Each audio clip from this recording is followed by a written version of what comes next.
everyone, it's Shaw from Scrap Secrets and welcome back to my channel. Today's video we're going to be creating a shaker card with items that you already have, not necessarily items that are always in your craft room.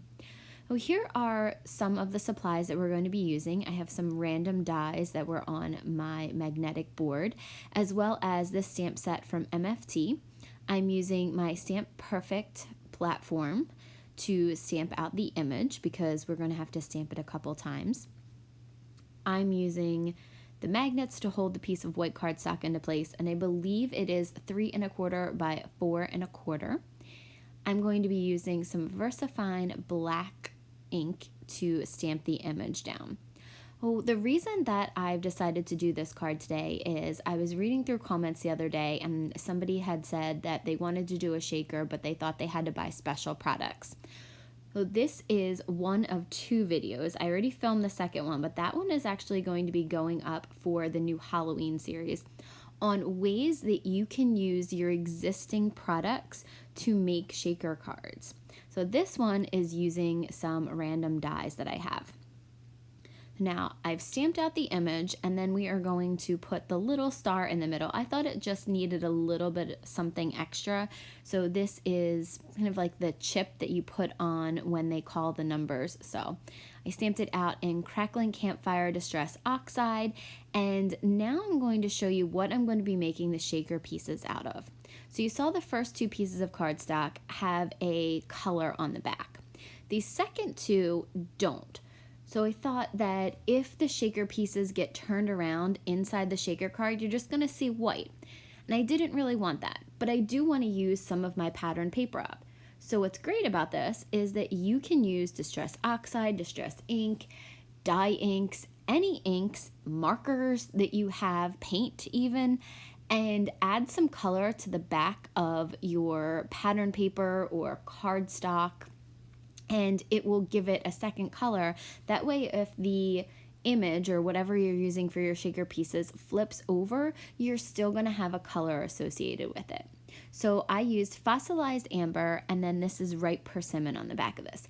Not perfect matches, but it's still within the same color family, so I thought that it would go. I tried to keep this all to yellows and browns and oranges, which is not normally my color palette, but I really love the way that it turned out. I'm going to finish inking up all of my pieces, and then I'm going to show you all 4 of the pieces together.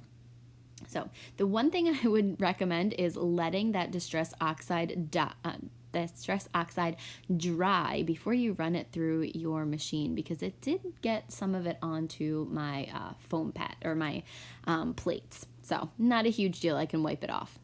So now I'm using Vintage Photo Distress ink to ink up the edges. I really wanted it to look aged, but I went right to the paper, which I know better than to do, but I do it all the time, and just frustrates me. So then I had to kind of make the other side feel a little bit darker on the outside and then fade to the inside. So I wanted the inside to be a little bit lighter. Now we're going to use a sandwich baggie. This is just a sandwich baggie from Target, and we're going to create the shaker pouch out of this. So now I'm going to cut the top off and then the excess on the sides, and we are going to create a shaker pouch. I like creating these flat panel shakers. For me, it's easier than doing the dimensional ones, although I will be doing some dimensional ones soon.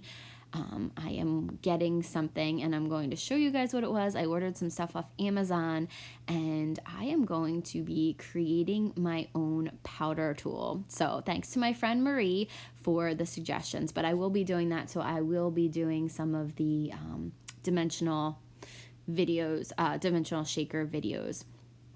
So now I am taking my ATG and just taping down all of the pieces of the plastic bag. I'm trying to cut off some of the excess bulk so that it won't come up too much off of the card base. I'm going to tape down everything except the very top, and then we are going to put the shaker pieces in there. There you see I'm cutting off some of that excess bulk so that when we fold it over, you're not really going to, again, have the card be too thick. So there are all of the shaker pieces. Now I cut all of those dies out one time from each of the cardstocks, and there were so many pieces, probably a little bit too many for this small of a shaker card, but I always have such a hard time judging how much I should be putting in there. I'm going to finish wrapping the piece, and then you'll see they shake.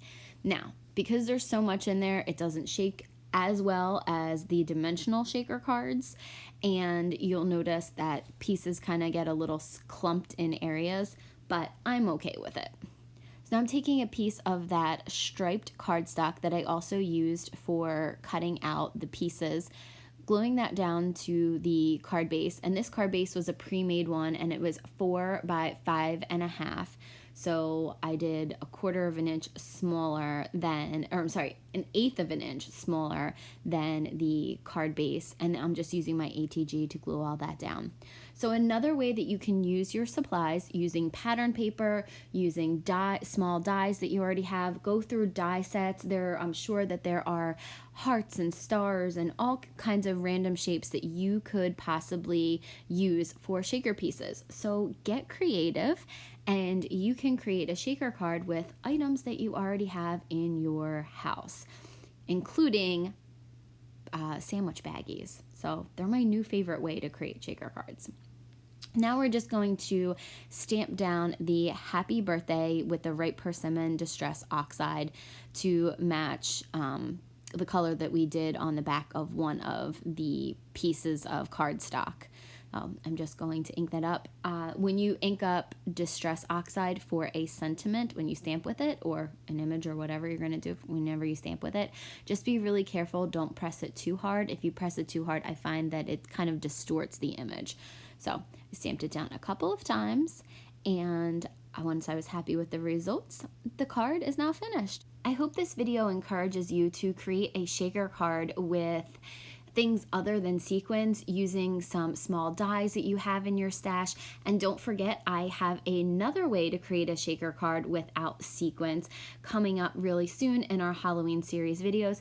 Thank you guys so much for watching, commenting, subscribing, and liking. I will see you guys again real soon for another video. Bye!